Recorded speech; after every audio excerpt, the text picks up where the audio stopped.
அத்தியாயம் 7 ஆசனங்கள். ஏற்கனவே சொல்லியபடி சாதாரணமாக நூல்களில் வெளியிடப்படாத சில ரகசிய யோக சாதனைகளையே வெளிப்படுத்துவது இந்த நூலின் முக்கிய லட்சியம். பதஞ்சலி யோக சூத்திரம், ஸ்வாத்மாராம் யோகியின் ஹடயோக பிரதீபிகை இம்மாதிரியான பிரமாணகரமான நூல்களை சம்ஸ்கிருதத்திலோ வேறு பாஷையின் மொழிபெயர்ப்பிலேயோ பார்த்து தெரிந்து கொள்வது நலம். அதுபோலவே அவசியம் ஒரு அனுபவஸ்த குரு வேண்டும் என்கிறதும் ஞாபகம் வைத்துக் கொள்ளத்தக்கது. 2. ஆயினும் ஏதோ சில ஆசனங்கள் முக்கியமாக அபியசித்துக் கொண்டே மேல் சாதகம் செய்வது உசிதமாகையால் சில ஆசனங்களைப் பற்றி சொல்லியுள்ள விதிகளை கீழே குறிப்பிடுகிறேன். பத்மாசனம். ஒவ்வொரு பாதத்தையும் ஸ்திரமாக மற்றொரு தொடையின் அடியில் வைத்துக்கொள். பாதத்தளங்கள் முற்றிலும் மேலே திரும்பியிருக்க வேண்டும். கைகள் ஒன்றன்மேல் ஒன்று உள்ளங்கை மேல்புறம் திரும்பி கால் மையத்தில் நிறுத்த வேண்டும். கண்களால் நாசை நுனியை பார். நாவை மேல்வரிசை முன்பல் மூலத்தில் சேர். மோவாய்க்கட்டையை மாரில் அழுத்திவை. மெதுவாக பிராணவாயுக்களை மேல் இழு. இப்பத்மாசனம் சகல வியாதிகளையும் போக்கும். யாருக்கும் லகுவில் லபிக்காது. புத்திமானே அறிந்து கொள்வான். இவ்வாಸನத்தில் ಅಡಿಕಡಿ ದೇಹದ ಕೆಳಗಿನ ಭಾಗವನ್ನು ಬಗ್ಗಿಸುವ ಮೂಲಕ ದೇಹದ ಮೇಲಿನ ಭಾಗವನ್ನು ಮೇಲಕ್ಕೆ ಎಳೆಯಿರಿ. ಅದೇ ಸಮಯದಲ್ಲಿ ಬಾಯಿಯ ಮುದ್ರೆಯನ್ನು ಮುಚ್ಚಿ ಮತ್ತು ಉಸಿರನ್ನು ಹಿಡಿದುಕೊಳ್ಳಿ. ಲೇಖಕರು ನೀಡಿದ 2ನೇ ಚಿತ್ರವನ್ನು ನೋಡಿ. 3. ಆಸನ ಅಥವಾ ಯೋಗಮುದ್ರೆ ಎಂದು ಕರೆಯಲ್ಪಡುವ ಮತ್ತೊಂದು ಆಸನವನ್ನು ವಿಪರೀತಕರಣಿ ಎಂದು ಕರೆಯಲಾಗುತ್ತದೆ. ಇದರ ನಿಯಮಗಳು ಮತ್ತು ಪ್ರಕೃತಿಯಲ್ಲಿನ ವ್ಯತ್ಯಾಸಗಳನ್ನು ಕೆಳಗೆ ಉಲ್ಲೇಖಿಸಲಾಗಿದೆ. ವಿಪರೀತಕರಣಿ. ಮೂಲ ಶ್ಲೋಕ. ವಿಪರೀತಕರಣಿಯು ಎಲ್ಲಾ ರೋಗಗಳನ್ನು ಗುಣಪಡಿಸುತ್ತದೆ ಎಂದು ಹೇಳಲಾಗುತ್ತದೆ. ಇದನ್ನು ಮಾಡದಿದ್ದರೆ ಅದನ್ನು ಮಾಡುವವನಲ್ಲಿ ಜಠರಾಗ್ನಿ ಹೆಚ್ಚಾಗುತ್ತದೆ.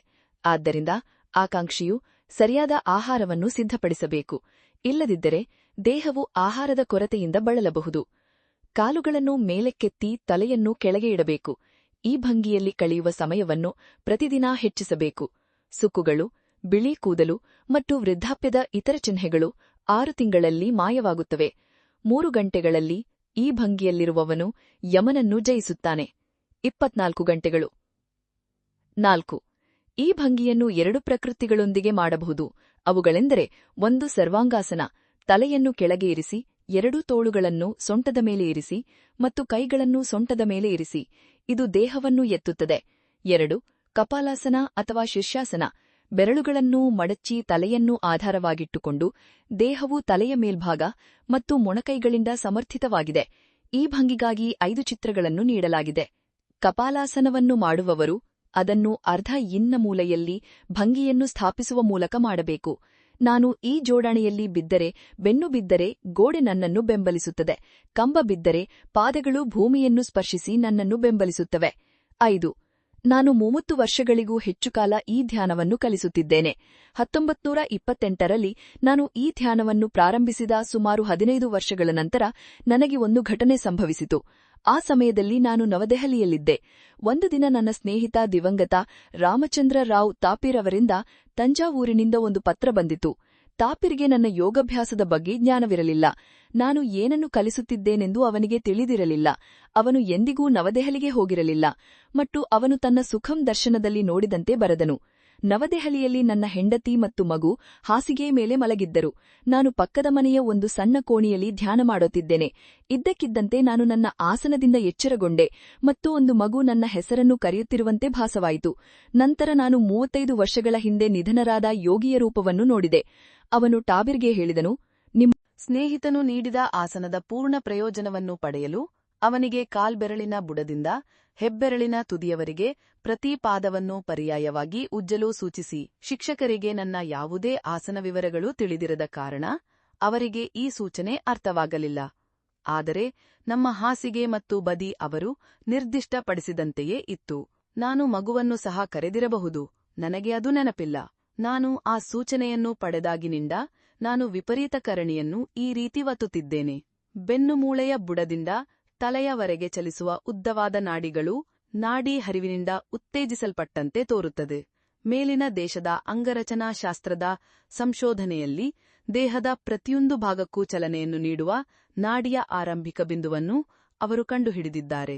ಹೆಬ್ಬೆರಳುಗಳನ್ನು ಚಲಿಸುವ ಕರಡಿಯ ನಾಡಿ ತಲೆಯ ಮೇಲ್ಭಾಗದ ಮೆದುಳಿನ ಕಾಂಡದಿಂದ ಬರುತ್ತದೆ ಎಂದು ನಂಬಲಾಗಿದೆ. ಆದ್ದರಿಂದ ಪಾದಗಳನ್ನು ಉಜ್ಜುವಾಗ ಸರ್ವಾಂಗಾಸನದ ಪ್ರಾಗತೆಯಲ್ಲಿ ರಕ್ತದ ಹರಿವು ಮತ್ತು ನರಪ್ರಚೋದನೆಗಳಿಂದಾಗಿ ಮೇಲಿನ ಸ್ಥಾನಗಳು ಸಾಧಕರಿಗೆ ಪ್ರಯೋಜನಕಾರಿಯಾಗಿದೆ ಎಂಬುದು ಸ್ಪಷ್ಟವಾಗಿದೆ.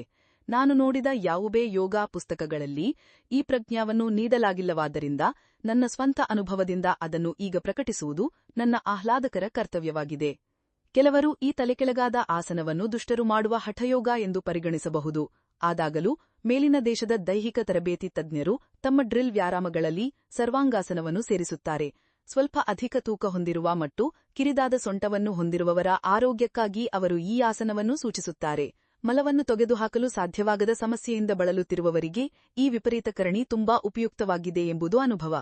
ಪಾಶ್ಚಿಮಾತ್ಯ ರಂಗಭೂಮಿಗಳಲ್ಲಿ ಅನೇಕ ಮಹಿಳೆಯರು ಮತ್ತು ಪುರುಷರು ಹಿಂದೆ ಸರ್ವಾಂಗಾಸನದಂತೆಯೇ ಬಹಳ ಸುಂದರವಾದ ವ್ಯಾಯಾಮವನ್ನು ಮಾಡುವುದನ್ನು ಸ್ನೇಹಿತರು ನೋಡಿರಬಹುದು. ಸರ್ವಾಂಗಾಸನದಲ್ಲಿ 3ನೇ ಮತ್ತು 4ನೇ ಚಿತ್ರಗಳಲ್ಲಿ ತೋರಿಸಿರುವ ವಿಧಾನಗಳನ್ನು ಸೌಕರ್ಯಕ್ಕೆ ಅನುಗುಣವಾಗಿ ಬದಲಾಯಿಸಬಹುದು. ಕೈಗಳು, ಪಾದಗಳು ಮತ್ತು ದೇಹದಿಂದ ಉಂಟಾಗುವ ಭಂಗಿಗಳ ಕೋನಗಳು ಬದಲಾಗಬಹುದು. ಯಾವುದೇ ವಿಪರೀತ ಕರಣಿ ಆಸನದಲ್ಲಿ ಹಲ್ಲುಗಳ ಮೇಲಿನ ಮತ್ತು ಕೆಳಗಿನ ಹಲ್ಲುಗಳನ್ನು ಕೆಡವದಂತೆ ಎಚ್ಚರಿಕೆ ವಹಿಸಬೇಕು.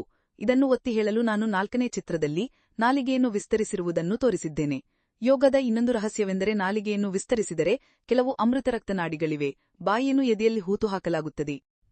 ಬಂದಾಗ ನಾಸಾಗ್ರ ದೃಷ್ಟಿಯನ್ನು ಇಟ್ಟುಕೊಳ್ಳಬೇಕು ಮತ್ತು ಮೂವೈಕಟ್ಟವನ್ನು ಎತ್ತುವಾಗ ಪೂರ್ವ ಮಧ್ಯದೃಷ್ಟಿಯನ್ನು ಇಟ್ಟುಕೊಳ್ಳಬೇಕು. 4 ಮತ್ತು 7ನೇ ಚಿತ್ರಗಳಲ್ಲಿ ತೋರಿಸಿರುವ ಆಸನದಲ್ಲಿ ಮೇಲೆ ಹೇಳಿದಂತೆ ಪಾದಗಳನ್ನು ಉಜ್ಜುವುದು ಒಳ್ಳೆಯದು.